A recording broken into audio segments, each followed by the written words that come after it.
অর্থাৎ উনি মৌলালি থেকে ডরিনা ক্রসিং এ হেঁটে যেসব মিথ্যা কথা আজকে বলে এসছেন, এর উত্তরও দেওয়া উচিত এবং সেটা নিশ্চিতভাবে আমার পার্টি অ্যালাউ করলে আমি দেব। শুনুন, আপনি আজকে আরো একবার সবাইকে সংঘবদ্ধ হতে বললেন। হ্যাঁ, হিন্দুদের এক হতে হবে তো। আমি তো হিন্দুদের এক করে 1956 ভোটকে 8,200 লিড করিয়েছি। আমার 70% হিন্দু এক হয়ে গেছে।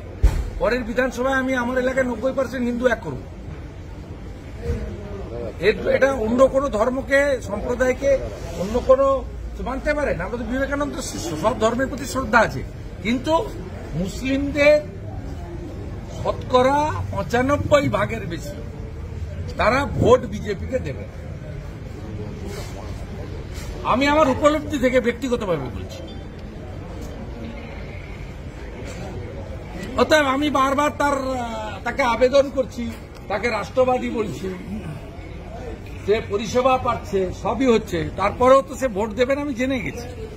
আমার সময়, শ্রম, আমার আবেদনের মূল্য আছে। যেখানে আবেদন করলে আমি নির্বাচন রাজনীতিতে জিততে পারবো, আমার এজেন্ডা ইস্তাহারকে কার্যকর করতে পারবো, সেই ভোটারদেরকে আমি ঐক্যবদ্ধ হওয়ার কথা বলেছি।